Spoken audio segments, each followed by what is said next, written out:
Nuevamente aquí con ustedes, queridos hermanos y hermanas, en este programa de preguntas y respuestas en este rinconcito de la Mater. Bueno, uno de los muchos rinconcitos de la Mater. Aquí en el Monasterio de los Padres Esclavos de la Eucaristía y de María Virgen, en el barrio Campo Alegre de Atillo. ¿Cómo estás? Pues muy bien, gracias a Dios. Ya después le damos otra vez la bienvenida a usted. Yo fui quien estuvo ausente varios días. El último programa, la semana pasada no hicimos el programa, pero era día de Pentecostés y pues sobre todo pues un día libre de vez en cuando nos viene bien a todos. Pero también muy contento, con mucho ánimo de poder trabajar este mes de junio, que hemos intentado dar cosas nuevas, aunque esto de lo viejito, esto es lo que ha sobrevivido todavía. Esto es lo que ha sobrevivido y esperamos que sobreviva. Esperamos que sobreviva, pues sí. Y hoy pues estamos celebrando la solemnidad de la Santísima Trinidad, ¿verdad? Como tal ya hemos acabado el tiempo pascual, por eso pues ya han concluido las charlas pascuales, y ahora que nos adentramos al tiempo ordinario, ¿verdad? La Iglesia nos propone para celebrar el primer domingo después de Pentecostés la solemnidad de la Santísima Trinidad. Sí, es como una fiesta síntesis, ¿no? Después de mirar todo el abanico del año litúrgico, la fiesta de la Trinidad es como volver hacia el origen, la fuente de todo el misterio que celebramos en la liturgia y al que se dirige la liturgia, que es la glorificación de la Santísima Trinidad. Y hoy nos adentramos, podemos decir, en esta fiesta de Dios, porque es la fiesta de las tres divinas personas. En el año litúrgico solemos hacer una contemplación a la luz del misterio de Cristo, de todo el despliegue del plan de salvación. Y luego, pues, esta es como una fiesta síntesis, vamos a decir así, es una fiesta que nos vuelve otra vez a poner la mirada en aquel que es la fuente y origen de todas las cosas y de la liturgia como expresión por un lado, del amor de Dios hacia nosotros, por otro lado, de la obra que Cristo ha realizado para nosotros y para gloria del Eterno Padre. Así que estamos en un día de fiesta y también hoy la Iglesia, pues, de manera especial dedica este día de la Santísima Trinidad a orar por los contemplativos. Sí, orar por a los que se dedican a orar, y para nosotros como los esclavos de la Eucaristía, cuya misión nuestro Padre Aníbal, nuestro fundador, nos dejó, pues nuestra tarea principal es ser contemplativos. Muchos de ustedes, estoy seguro tal vez, de que no lo saben, ¿verdad? Porque tal vez la faceta que conocen de nosotros, o de usted, que tal vez sale más esa faceta, ¿no?, de estar en la parroquia, de predicar, de dar ejercicio y retiro. Pero la misión fundamental, la principal que nos dejó nuestro Padre Fundador, es la de ser adoradores del Santísimo Sacramento y ser contemplativos. No solamente lo englobamos por la adoración, sino pues la vida en común, la vida en silencio en el monasterio, la vida llevando a cabo la liturgia de las horas y todo lo que conlleva la vida contemplativa, una vida pues dedicada totalmente al Señor. Quizás porque en este tiempo de pandemia han podido ver esa otra parte de nosotros que no conocían muchos de ustedes. Nos han visto rezar, nos han visto adorar el Santísimo y nos han visto en esas otras facetas que son ocultas, pero que son las que alimentan nuestra vida activa, nuestra predicación, ejercicio, la atención misma de la parroquia. Todo eso viene desde esa otra parte que es la que mucha gente no conoce. Sí, y de hecho mucha gente nos pregunta, ¿y qué tal llevan la cuarentena?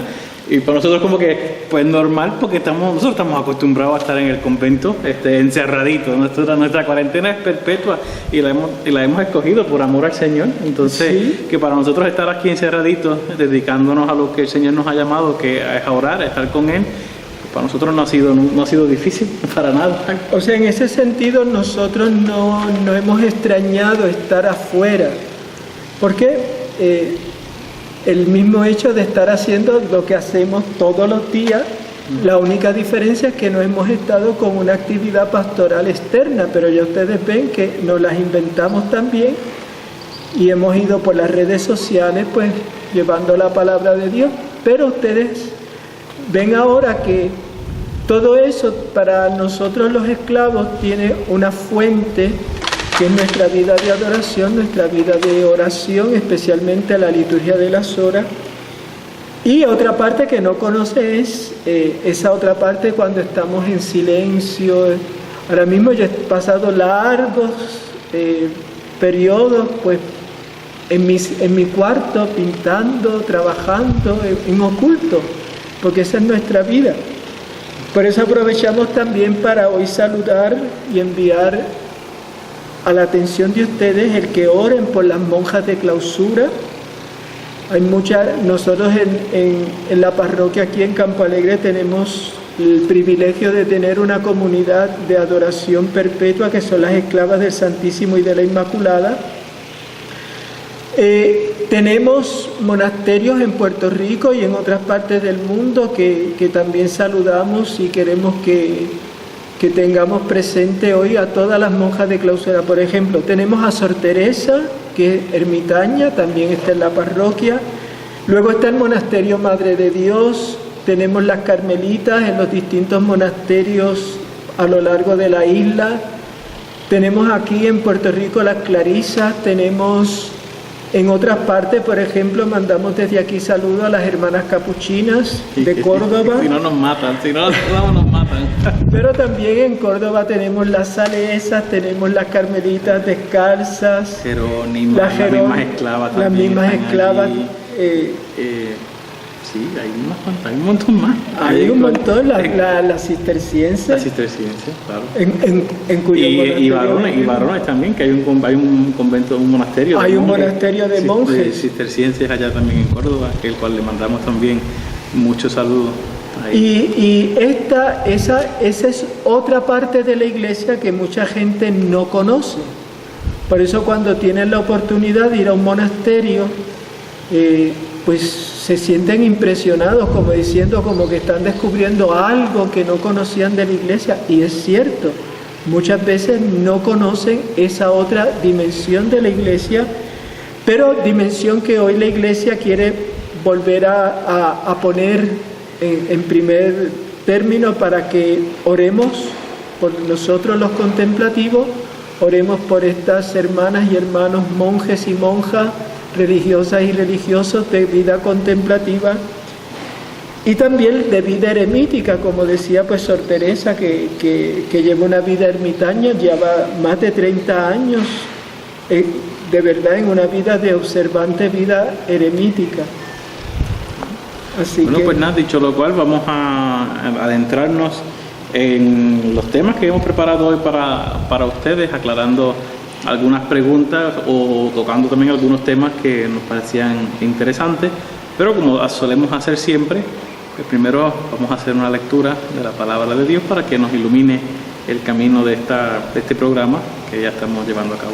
Sí, así nos encomendamos al Espíritu Santo y a la Santísima Virgen. Dios te salve María, llena eres de gracia, el Señor es contigo, bendita tú eres entre todas las mujeres, y bendito es el fruto de tu vientre, Jesús. Santa María, Madre de Dios, ruega por nosotros pecadores, ahora y en la hora de nuestra muerte. Gloria al Padre, y al Hijo, y al Espíritu Santo. Como era en el principio, ahora y siempre, por los siglos de los siglos. Amén.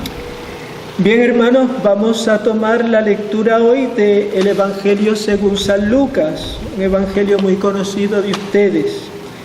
Al 6º mes fue enviado por Dios el ángel Gabriel a una ciudad de Galilea llamada Nazaret, a una virgen desposada con un hombre llamado José de la casa de David. El nombre de la virgen era María. Y entrando le dijo: alégrate llena de gracia, el Señor está contigo. Y esto es palabra del Señor. Gloria a ti, Señor Jesús. Escogí este trocito pequeñito, es más largo, ¿verdad?, de la Anunciación, precisamente por esa frase con que el ángel Gabriel saluda a la Virgen: alégrate llena de gracia. El Señor está contigo. Y ahí está en síntesis todo lo que es, y luego se estudia y se medita de la vida de la gracia, porque incluso hasta la cuestión de la justificación está ahí metida. Pero para eso dejo al teólogo de la casa. Sobre todo. Bueno, pues nada, hoy tenemos un programa, ¿verdad? Esperemos que sea también de vuestro agrado y de vuestro interés. Si ustedes son nuevos en el canal, pues acuérdense de suscribirse antes de hacer cualquier otra cosa. Darle a la campanita. Y darle a la campanita antes de que se nos olvide decirlo antes. Y darle like. Y el like. Ok, como dice el padre, uno de los temas que vamos a estar tocando hoy es el tema de la gracia, que fue una de las primeras preguntas que nos llegaron cuando comenzamos el programa, y de la cual hemos estado tal vez aguantándolo porque hemos dicho, pues tal vez esto requiere más tiempo, y va a ser el segundo tema que estaremos tocando en el día de hoy, porque si nos vamos a quedar cortos. Entonces pues tocaremos algunas cosas en el día de hoy, y luego el domingo que viene pues seguiremos tocando el tema de la gracia. Es posible que nos coja eso, 2 capítulos o hasta 3 episodios de esto, tocando diferentes, porque es tan amplio el tema de la gracia. Claro, aquí les vamos a dar en síntesis lo que nosotros cuando estudiamos es a veces un año de estudio, porque el tema de la gracia abarca muchas cosas y muchas controversias que se dieron en torno a este tema, sobre todo con San Agustín. Ok, pero el primer tema que queríamos traer a colación es sobre el sacerdocio de Jesucristo y el sacerdocio del cual nosotros, todos los fieles, participan, y de manera especial pues, y específica los sacerdotes que participan del sacerdocio ya ministerial. Entonces, todo esto a colación porque el jueves pasado estuvimos celebrando aquí en Puerto Rico y en muchos otros lugares, España, América Latina, se celebra la fiesta de Jesucristo, sumo y eterno sacerdote. Entonces, una de las cosas que a mí siempre cuando estaba ya de fraile, porque yo vine a conocer esta fiesta ya de fraile, era que tal vez pues se le daba todo el énfasis, ¿verdad? Y se felicitaba a los padres. ¡Ay, qué felicidades por el feliz día de Jesucristo, sumo y eterno sacerdote! Que sí, porque los sacerdotes participan de una manera muy especialísima y esencialmente distinta de todos nosotros del sacerdocio de Jesucristo. Pero también el día de Jesucristo, sumo y eterno sacerdote, es un día para felicitarnos todos mutuamente, porque todos participamos del sacerdocio de Jesucristo. Entonces, el primer punto que quiero a la hora de tocar el tema del sacerdocio de Jesucristo, y yo le hablaba ayer a la gente en la misa de ayer sábado, era primero tener en cuenta el aspecto cultual, el aspecto del culto en el pueblo de Dios, Cuando yo le comentaba que cuando el Señor manda a Moisés en el Éxodo es el hecho fundante, el hecho que crea el pueblo de Israel es el Éxodo, la liberación del pueblo de Israel de Egipto. Y como el Señor, cuando le dice a Moisés, ve a donde el faraón, ¿verdad? Moisés le dice al faraón, dice el Señor, deja salir a mi pueblo, pero la razón que le da no es, ve a salir a mi pueblo porque me quiero fundar una nación, o es un pueblo oprimido, ¿verdad? O lo que sea. No, la razón que da el Señor, deja salir a mi pueblo para que me dé culto en el desierto. Entonces, la razón principal, ¿verdad? También el Señor está atendiendo a los lamentos y a los sufrimientos del pueblo, pero la razón principal del Señor es que le den culto. Entonces, Dios, a la hora de escogerse el pueblo de Israel, es un pueblo específicamente cultural, es un pueblo dedicado al culto. Dedicado al culto, y entonces esa es la antigua Pascua. Vamos a la Pascua nuestra, la cristiana. Entonces, como también Jesucristo, que es nuestra Pascua, y en Él vivimos la Pascua, en su pasión, muerte y resurrección, también nos ha constituido, y eso lo dice el apóstol San Pedro en su primera carta, en un pueblo de sacerdotes, ¿verdad? ¿Por qué? Porque estamos llamados a dar culto. Por ejemplo, vamos a poner un caso, Romanos capítulo 12, versículo 1, dice el apóstol San Pablo: os exhorto pues, hermanos, por la misericordia de Dios, a que ofrezcáis vuestros cuerpos como una víctima santa, agradable a Dios, tal será vuestro culto espiritual. Lo que significa que todo el pueblo de Dios es un pueblo cultual que está dirigido al culto, a la glorificación de Dios, a la gloria de la Santísima Trinidad. ¿Qué significa esto? Que en la Eucaristía el sacerdote no agota el sacerdocio, o sea, él vive el sacerdocio ministerial con todo lo que esto significa, pero también ahí hay un pueblo sacerdotal, y por eso en la celebración de la Eucaristía ustedes son parte dialogante de ese culto, y no solo dialogante, ustedes son parte sacrificial de ese, porque estamos celebrando el sacrificio incruento de Cristo en el altar. Por eso en las oraciones, cuando el sacerdote dice: oren, hermanos, para que este sacrificio mío y de ustedes sea agradable ante Dios Padre, está haciendo referencia a que también nosotros en ese momento estamos ejerciendo un sacerdocio espiritual, que en el lenguaje teológico se le dice sacerdocio real. Lo que pasa es que aquí la palabra real la solemos confundir con realidad, cuando está evocando pues que no es que como si el otro fuera un sacerdocio de embuste, y este es el sacerdocio verdadero. No, el sacerdocio real es un sacerdocio regio, es decir, un sacerdocio que tiene una categoría de realeza. Sí. Y esta misma dinámica que el Padre lo ha resumido muy bien, ¿verdad? Todas las promesas y todo lo que el Señor lo prefiguró con el pueblo de Israel, por medio de Jesucristo, se lo ha pasado a la iglesia. De hecho, solamente por mencionar la curiosidad, por eso es que los apóstoles estaban tan ansiosos de reelegir a Matías, o por lo menos al sucesor de Judas, ¿verdad? Porque así como la Israel fue fundado sobre las 12 tribus de Israel, pues los apóstoles sabían que a la hora de fundarse la iglesia, que era el día de Pentecostés, aunque ellos no sabían cuándo era el día que iba a llegar el Espíritu Santo, pero ellos tenían esa necesidad, tenían esa conciencia de que sabían que necesitaban tener 12 también, porque así como se fundó el pueblo de Israel con 12 tribus, la iglesia se funda sobre el cimiento de los apóstoles, de los 12 apóstoles. Y toda esa misión, ¿por qué hago mención a todo el aspecto cultural del pueblo de Israel? Es porque nosotros no solamente hemos heredado algunas facetas, no, hemos heredado todo, no solamente las promesas. Ay, qué bueno, no tenemos las promesas, pero también el deber. Tenemos el deber de seguir siendo un pueblo cultural.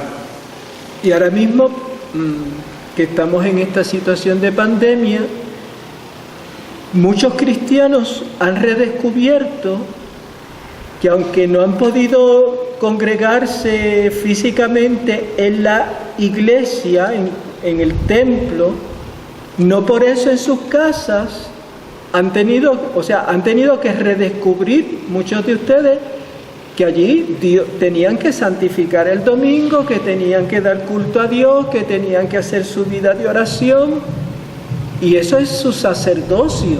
O sea, ustedes están ahí ejerciendo ese sacerdocio, o sea, que en bendita pandemia que también nos ha permitido redescubrir esto. Quería leer este texto que ahorita mencioné de primera de Pedro, primera carta de San Pedro, capítulo 2, versículo 4 y siguiente. Dice: acercándonos a Él, es decir, a Cristo, piedra viva, desechada por los hombres, pero elegida, preciosa ante Dios, también vosotros, cual piedras vivas, entráis en la construcción de un edificio espiritual Y dice, para un sacerdocio santo, para ofrecer sacrificios espirituales aceptos a Dios por mediación de Jesucristo.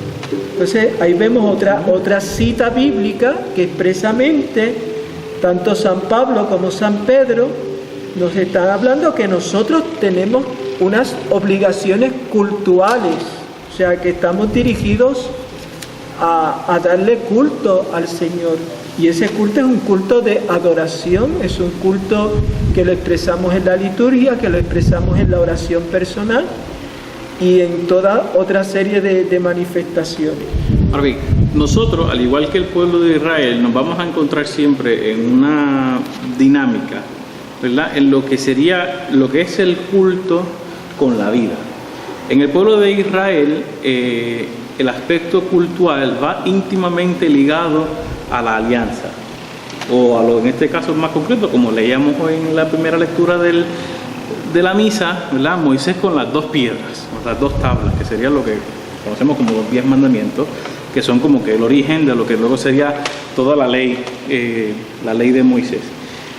Y así es una dinámica entre el culto a Dios y la vida del hombre, y cómo no se puede separar lo que sería el culto con la vida.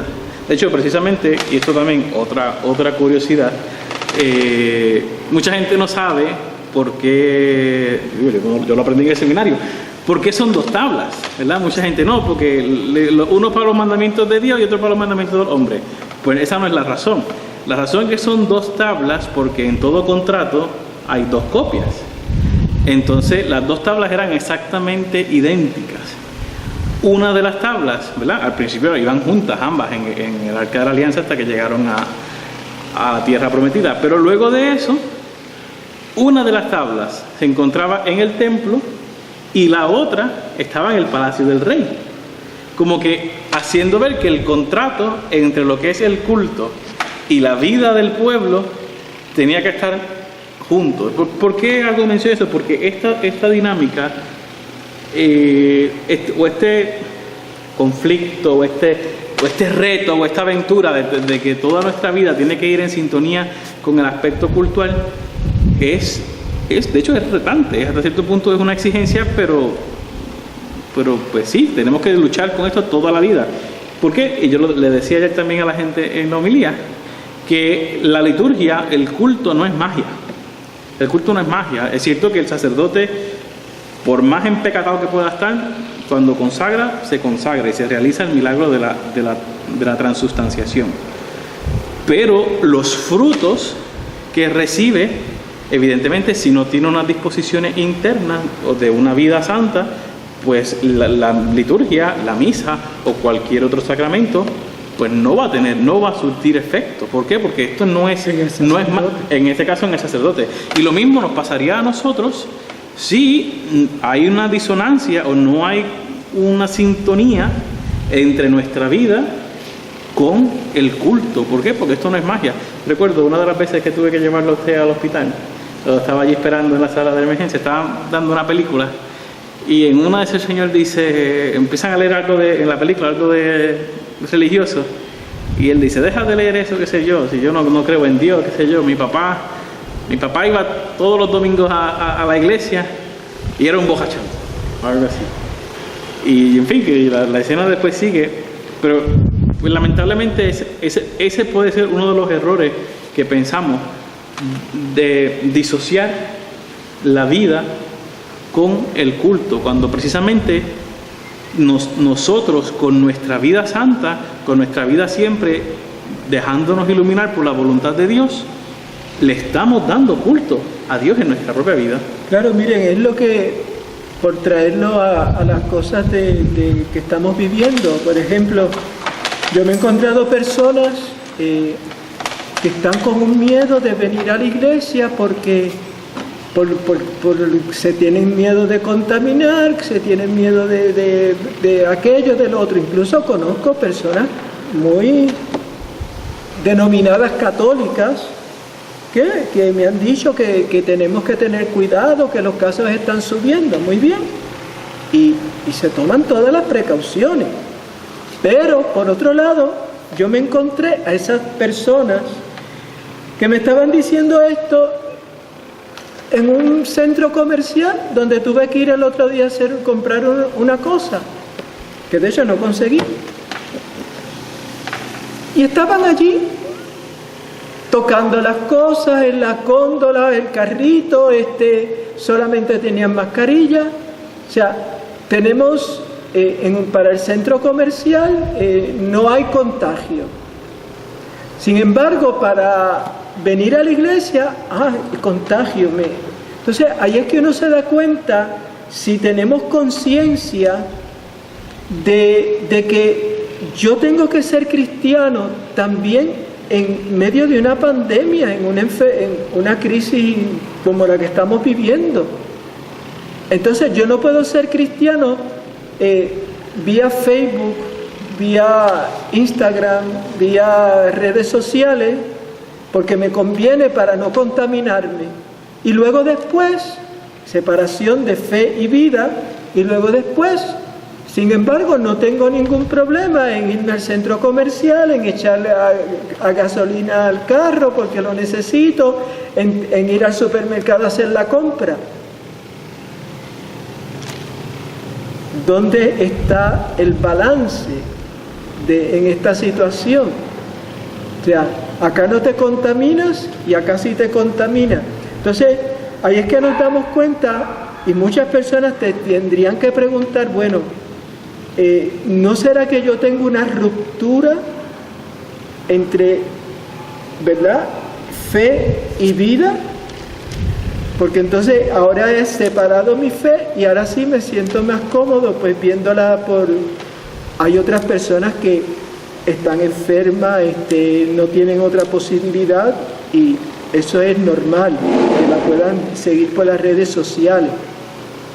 Pero me refiero a estas personas que salen con tanta naturalidad, incluso ustedes saben, por lo menos aquí en Puerto Rico, que la misma prensa y los medios de comunicación reseñaban que tan pronto abrieron la gente en las playas, pero las iglesias, o sea, y esa gente yo estoy seguro que 1% de ella son católicos.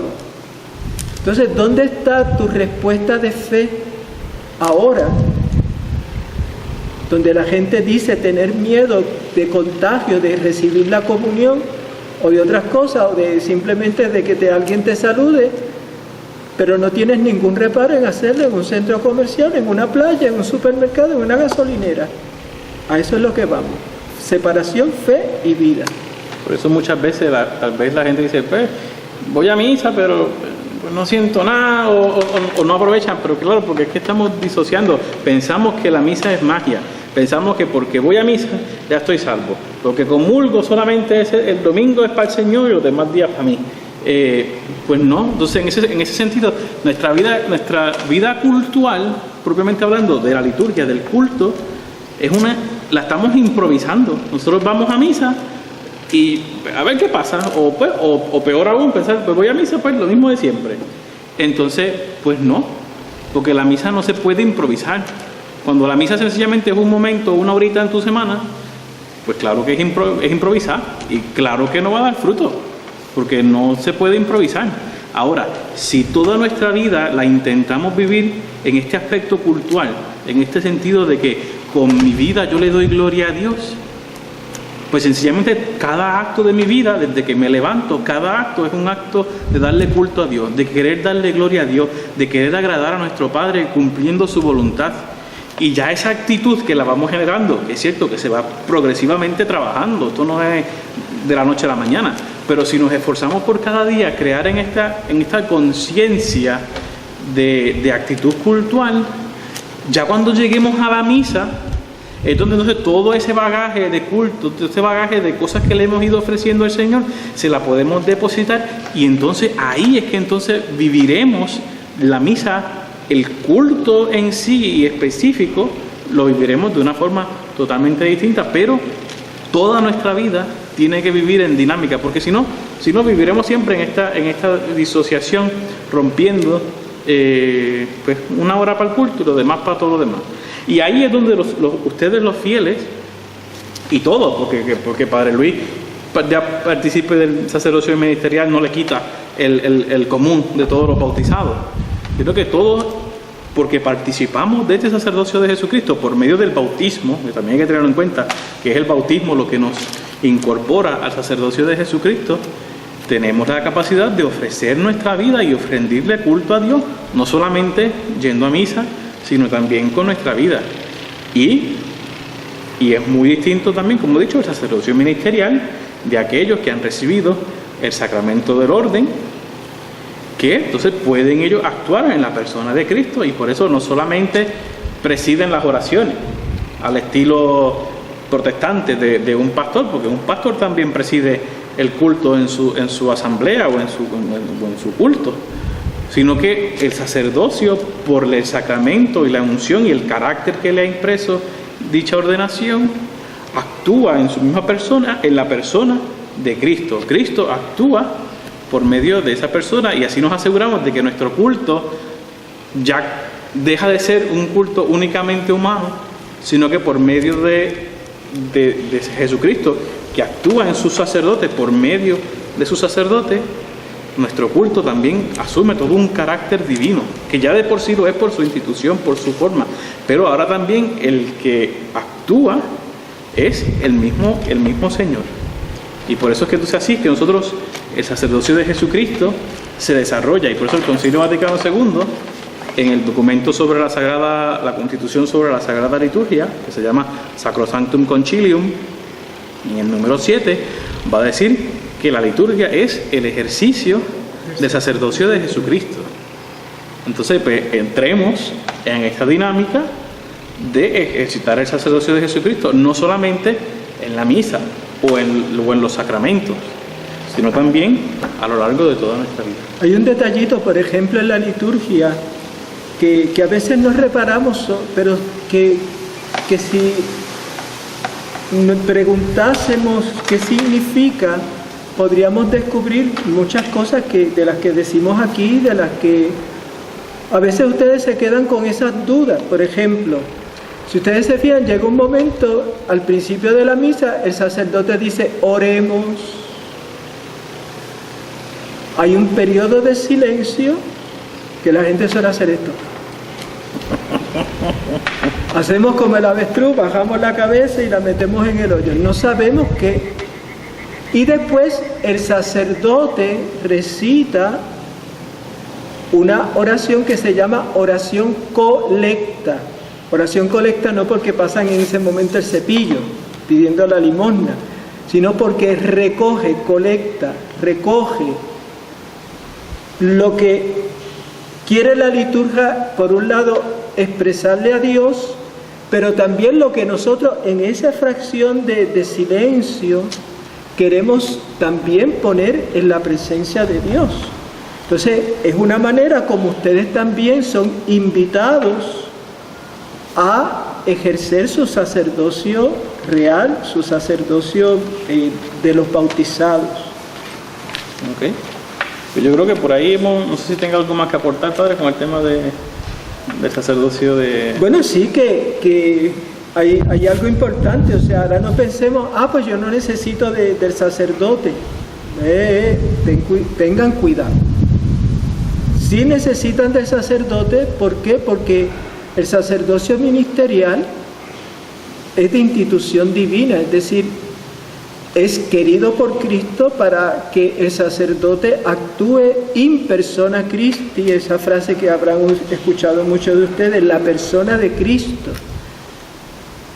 Y actúa el sacerdote en ese momento que está ejerciendo su ministerio dentro de la comunidad, pero también que el sacerdocio ministerial y el sacerdocio de los bautizados no es simplemente una diferencia de grado, sino que hay una verdadera... Está en el mismo ser Está en el ser de aquel que ha sido llamado a ser sacerdote, Así que... Sí, lo mismo que decíamos hace unos domingos atrás, cuando hablábamos entre el obispo y el sacerdote, o sea, que decíamos que el obispo no era un sacerdote con título, con un plus, sino que hay una diferencia real en el mismo ser.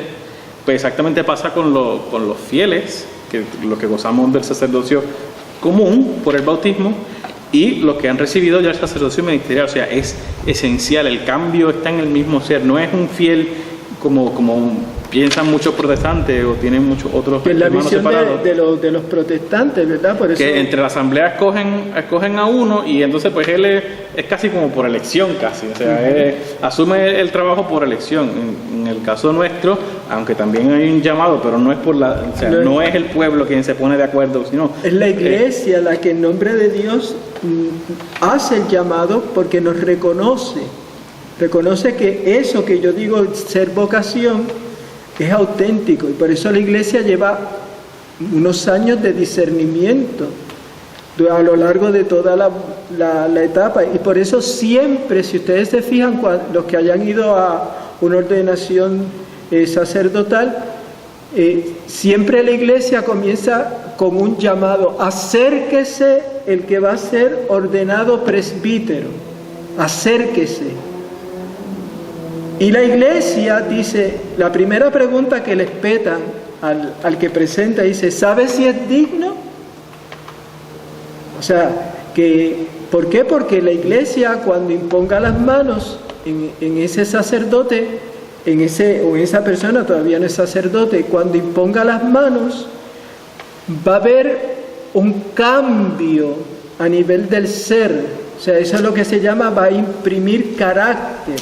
O sea, se nos va a marcar de tal manera que en ese momento, yo me recuerdo, ¿verdad? El momento en que me impusieron las manos, que algo pasó acá adentro. No es que bajaron los ángeles ni nada, ni hubo nada extraordinario, pero mi experiencia, yo me recuerdo que cuando el obispo me impuso las manos, yo sentí acá adentro que algo se cambió, algo se mudó, algo me hizo distinto desde ese instante, en que yo desde ese instante ya podía ofrecer el sacrificio y podía celebrar los sacramentos, sobre todo la Eucaristía y el perdón de los pecados. Y que también es muy distinto, por ejemplo, en el caso mío, que soy diácono, a mí también se me impusieron las manos, y como dice el padre, es un momento muy especial dentro de toda la ceremonia de la ordenación. Es muy especial, pero con todo yo no he recibido el sacerdocio, o sea, se me impuso las manos para el ministerio, y yo pues también sufrí un cambio porque se imprimió el carácter por ordenación. Pero yo no recibí el sacerdocio. No es sacerdote. Yo no soy sacerdote, o sea, aunque es el sacramento del orden, pero yo no tengo el sacerdocio ministerial. Yo sigo todavía con el común de los fieles. Por eso es que él habla del común. Por eso cuando hablo de los fieles me incluyo, siempre digo nosotros, y le hablo de luego el Padre. ¿Por qué? Porque yo todavía no tengo el sacerdocio ministerial. ¿Ok? Y pues, hablando precisamente de estas hermosas gracias, el sacerdocio pues también es una hermosa gracia que nadie tiene derecho a recibirlo. Por eso es que la iglesia lo estudia y lo analiza y lo regala como un don. O sea, nadie puede, no es como precisamente sí, también muchos pastores que llegan: yo quiero ser pastor, me pongo a estudiar, me gradúo y ya puedo fundar mi iglesia. Pues no. Y Cuadacán levanta así un kiosco. Entonces pues no es así. Entonces pues esto es un don, es una gracia, y San Pablo llegará a decir que todo es gracia. Entonces pues vamos a reguindarnos de este puentecito que hemos creado para comenzar a tratar ahora el tema. No, espérate. Todavía no hemos acabado. Hay una Todavía no hemos acabado. No, es que el tema es, ¿verdad? De que sacerdocio. De que nadie se puede arrogar este honor. O sea, nadie, lo dice la carta a los hebreos, nadie puede arrogarse, es decir, apropiarse del ministerio sacerdotal. Nadie puede arrogarse, ¿verdad? Sino que tenemos que ser llamados, como lo fue, por ejemplo, todos ¿verdad? Todos los que han sido como los apóstoles, ven y sígueme. Ese llamado específico del Señor, pues, a seguirle y que lo que implica esto para el sacerdote, pues es algo que es para toda la vida. Por ejemplo, incluso una persona, un sacerdote que haya abandonado, como dicen ustedes, colgó los hábitos, puede colgar todos los hábitos que quiera, pero y la iglesia dispensar del ejercicio del ministerio, pero sigue siendo sacerdote, a tal punto que vamos a suponer hay un accidente, un momento, y hay una persona en estado grave y que corre peligro de muerte. Ese que dejó de ser sacerdote por las cosas que haya hecho, lo que hizo, simplemente abandonó el sacerdocio, si en ese momento le da la absolución, sus pecados le quedan perdonados, porque el sacerdote, y la iglesia incluso hace esa salvedad, que si se encuentra en esta situación y tienes que dar la solución, la puedes dar, como es lícita, lícita y válida, sí. y válida. ¿Por qué? Mientras que si no hay esa situación de una emergencia real, pues no lo puede hacer. ¿Por qué? Porque abandonó el ministerio, el ejercicio, pero el sacerdocio sigue ahí para siempre. Así que imagínense lo que esto implica, ¿verdad? De cara a la responsabilidad que tenemos de cuidar ese don que no es nuestro, sino del Señor, que nos ha llamado a participar de su sacerdocio de manera ministerial. Y también pues esto lo podemos, por ejemplo, en la parte del sacerdocio real, del sacerdocio de los bautizados, por ejemplo, lo podemos ver claro en el sacramento del matrimonio, donde el ministro no es el sacerdote.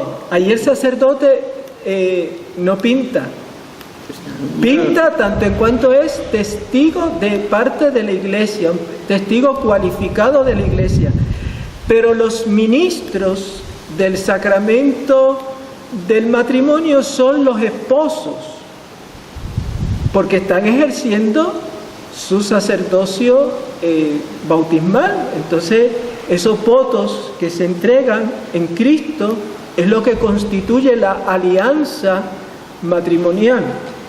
Sí, ¿no? Y de hecho, que es gracioso, que esto está fuera del libreto de hoy, como ese voto matrimonial es incluso más fuerte que el voto que puede hacer un religioso o la promesa de celibato de un sacerdote, que se puede dispensar.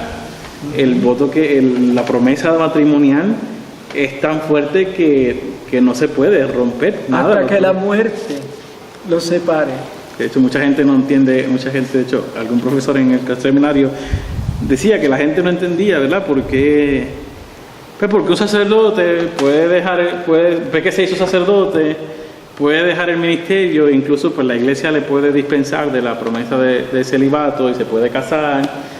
Si él le hizo una promesa a Dios, si hacerle una promesa a Dios no es más importante que a un hombre, y entonces, claro, esto sería mucho más complicado explicarlo que... Sí, es mucho más complicado. Pero, y decía, ¿y por qué entonces un hombre que se divorcia por qué no se puede romper entonces el matrimonio? Precisamente pues porque parte de la esencia del matrimonio, la fuerza que tiene ese voto de matrimonial es mucho más fuerte que el del sacerdocio, que como tal sería como la promesa de celibato lo hace porque es una norma, y en el caso del matrimonio pertenece a la mismísima esencia de la unidad y de la fidelidad para siempre. Y por eso que entonces el matrimonio no se puede romper. Y en el caso de un sacerdote que pues, por X o Y decida dejar el ministerio, pues se le podría, tampoco no es que a todos los que dejan el ministerio se le dispensa del celibato, pero existe la posibilidad de que sí se puede dispensar. Padre, dígame la hora, que no sé qué hora es. Van las 1:57. ¿Ahora empezamos? A las 2:05. ¿Estamos acabando? Sí, por eso no quiero empezar el otro. Oye, no vamos a tocar el tema. Yo vi que el padre cerró la Biblia y dije, pues esto ya aquí, ya esto se acabó. Mira, tenemos toda la página y nos quedamos únicamente con el primer tema. Pero así se nos pasa. Bueno, pero yo prefiero que ustedes vayan clarificando cosas, que quede claro, que no sé, que ustedes puedan ir apreciando las cosas que les traemos aquí y no darle una clase y donde ustedes no tengan la posibilidad de pues clarificar. Por eso es que vamos trayendo citas a esto, lo otro, ejemplos, porque el propósito de esto es preguntas y respuestas. Ustedes hicieron una pregunta, pero nosotros queremos que ustedes la entiendan.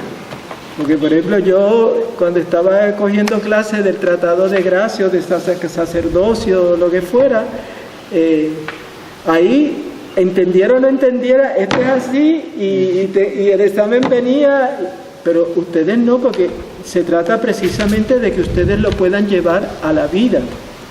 Así que, por ejemplo, ustedes saben que el hecho de que estemos dispensados del precepto dominical no les quiere decir que ustedes no están obligados moralmente a darle culto al Señor y a decir, espérate, que yo tengo que, es domingo y es el día del Señor, así que este no es el día de la playa o el día de irme al río o el día de visitar a la familia, cosas que se pueden hacer como parte de esa santificación que hacemos del día del Señor.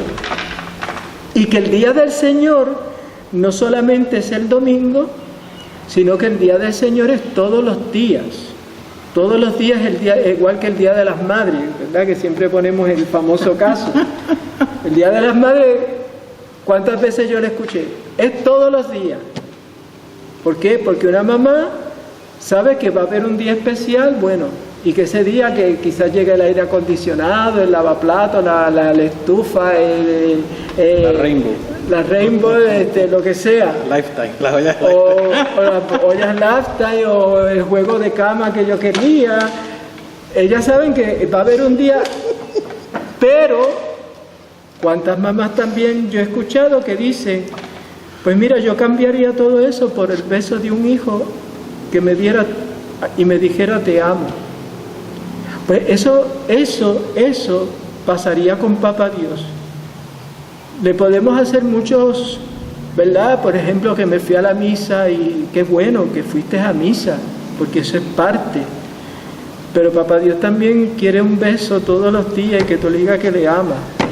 Y que no te quedes pues como hijo malo y desagradecido, olvidándote de que todo se lo debes al Señor y que tu vida es una vida que está llamada a rendirle culto de adoración y tu vida de oración tiene que ser todos los días.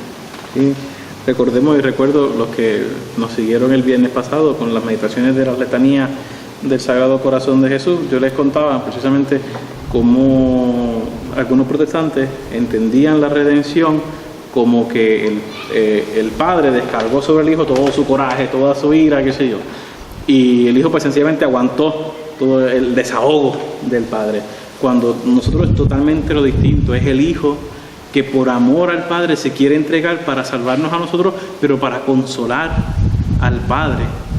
Entonces toda la ira de Dios por el pecado de la humanidad quedó consolada por el amor de su Hijo. Entonces pues también nosotros acordémonos todos los días de nuestro Padre Celestial y de todo lo que ha hecho por nosotros, y cómo la humanidad todavía seguimos lastimándolo y seguimos desobedeciéndolo. Pues también saquemos unos momentos para también pedir perdón y querer consolar a nuestro Padre Celestial, así como quisiéramos consolar cada vez que ofendemos a nuestros padres o le hacemos una pachotá. Pues también nosotros quisiéramos pues también que estén tranquilos y decir perdón, y pues en esa misma actitud que nos enseña Jesucristo, pues también vivamos cada día nuestro sacerdocio en esa actitud de entrega y de amor al Padre, para poder para poder consolarlos. Si se fijan, ¿ves cómo esto se une con lo que yo le di en una de las, cuando hablábamos del pastorcito Francisco de Fátima, que él sentía como vocación consolar al Señor, porque estaba muy ofendido, y que de todo lo que la Virgen dijo en Fátima, lo más que a él le tocó el corazón fue saber de labios de la Virgen que ella había bajado del cielo a pedir que nosotros fuéramos capaces de consolar al Señor, que lo dejáramos de ofender. Pues eso lo hizo Jesucristo, como dice Fray Javier, eso lo hizo Jesucristo de una manera perfecta, pero también Jesucristo quiere y nos asocia a nosotros por el bautismo para continuar a lo largo del tiempo ese acto de amor, de reparación, en este caso al corazón de Jesús y al corazón de nuestro Padre Celestial. Bueno, pues, ¿se fue? ¿Se fue la hora? Ya. Pues sí, queridísimos hermanos, ya se ha ido la primera semana de este mes dedicado al corazón de Jesús, y el que también nosotros, como el canal de los esclavos de la Eucaristía y de María Virgen, hemos empezado también algunas actividades nuevas. Pues no olviden, el domingo que viene seguimos con nuestro, el domingo del Corpus, que es el domingo del Corpus. También eleven una oración por el Padre David, que cumple 25 años de vida sacerdotal, que nos da muchísima pena de que esté dentro de este marco de cuarentena. También la misa la vamos a transmitir a las 10:30. El domingo que viene la misa será a las 10:30. A las 10:30 será, porque vamos a transmitirla desde la parroquia. Desde la parroquia. Todos los que evidentemente los que vivan en Puerto Rico y quieran acompañarnos pueden venir, pero sepan también pues que la iglesia tiene un límite de personas, así que si quieren asegurarse que van a entrar a la iglesia, pues lleguen temprano. Y todos aquellos que no nos puedan acompañar, ya sea por distancia o por cualquier otra razón, recuerden que transmitiremos la misa el domingo que viene, domingo del Corpus, a las 10:30. El domingo que viene pues también seguiremos con nuestro programa de preguntas y respuestas, que se estrena a las 7 de la noche, igual que hoy. ¿Y el miércoles? Y luego durante la semana, pues Padre Luis continuará con su nuevo programa, Porta Fidei, a las 7 de la noche, también por nuestro canal de YouTube. No sé si usted lleva una línea o va a hacer Sí, llevo una línea, ya empecé, ¿verdad? Explicando por qué la Porta Fidei, la puerta de la fe, pero vamos a seguir una línea de temas actuales. Comenzaré, por ejemplo, hablando de la ideología de género. Ya apunté algo en la charla anterior, pero vamos a ir y hablando de la masonería y hablando de un montón de cosas que la gente escucha y ve y por ahí, pero quisiéramos que tuvieran un conocimiento un poquito más profundo, saber qué es esto y hacia dónde nos lleva y cómo se manifiesta, igual que de las sectas, del New Age y todas estas cosas. Y el programa de los miércoles, este nuevo programa, el Porta Fidei, que vendría sustituyendo las charlas, las cuaresmales y las pascuales, que cada vez iba más enfocada a cada tiempo litúrgico. Pues este de Porta Fidei va a ser con el favor de Dios, mientras Dios nos dé fuerza y vida, seguirá saliendo todos los miércoles durante todo este tiempo ordinario, y pues seguirá tocando pues todos estos diferentes temas de actualidad, pues que el Padre estará tocándolos. Ya posiblemente cuando llegue el Adviento, pues puede que como otro tiempo fuente, pues empecemos tal vez las charlas de Adviento, pero eso de aquí a diciembre falta. Y luego pues durante este mes también, los viernes a las 7 de la noche, un servidor estará rezando con ustedes las letanías al Sagrado Corazón de Jesús, y cada viernes pues escogeré uno de los nombres de las letanías y haré una breve reflexión. El viernes pasado pues entre la reflexión y la letanía pues fueron solamente 15 minutos, pero para poder acordarnos cada día, por lo menos cada viernes, del corazón de Jesús. Y si no pudiste verlo el viernes o no pudiste el miércoles ver la plática de Padre Luis, pues recuerda que todavía pues se queda allí en el canal de YouTube y la puedes ver en cualquier momento. Pero recuerden siempre que estamos en el mes del corazón de Jesús, Y hablando de todo esto de consolación, pues dediquémosle también un rato y todo lo que hagamos, ofrezcámoselo para consolar el corazón de Jesús en este mes, que también nos preparamos para celebrar la gran solemnidad del corazón de Jesús, que será el viernes 19, que sería el domingo, no este viernes, sino el siguiente, la gran solemnidad del corazón de Jesús. Y el sábado en la misa sabatina, el 20, pues, que es víspera de los padres, si no me equivoco, estaremos entonces también honrando al Inmaculado Corazón de María. Bueno, pues sin decir nada más de esto, pues ya aunque lo dijimos al comienzo de la misa, acuérdense, si son nuevos por primera vez, están visitando nuestro canal por primera vez, pues suscríbanse, húndale a la campanita que está al lado, que por eso es que van a recibir notificaciones con la campanita, denle like y sobre todo compartan con sus seres queridos, con sus amigos, compártanlo en Facebook, en Instagram, en Twitter, o sea, ayúdennos, esa es la forma que ustedes nos pueden ayudar para difundir que esto realmente, y esto Padre Luis y yo lo hemos tenido y toda la comunidad lo tiene muy claro, nuestro fin no es realmente coger muchos likes, yo veo que, por ejemplo, la misa diaria, que tal vez es lo que si hay 15 personas vinieron a la misa diaria, pues mira, 15 personas se beneficiaron y ya con eso ya yo me siento más que satisfecho, porque por lo menos a 15 personas pudimos impactar. Y luego pues los videos, pues con el pasar del tiempo, pues siguen llegando y más personas lo siguen viendo y ustedes nos pueden ayudar en esta tarea evangelizadora, que nosotros no queremos otra cosa sino que seguir llevando el nombre de nuestro Señor y seguir sembrando. Y ya luego pues la cosecha pues le toca a Él hacer que crezca y nosotros pues solamente sembramos. Bueno, pues nada, hermanos, gracias por seguirnos en este su programa de preguntas y respuestas en el Rinconcito de la Mater. Les esperamos el próximo domingo aquí a las 7 de la noche. Perdón, 7 sí, porque de la el nuevo noche. cambio con el nuevo mes, ahora todos van a ser a las 7. A las 7 de la noche. Que Dios les bendiga a todos. Bueno, Dios les bendiga. Adiós.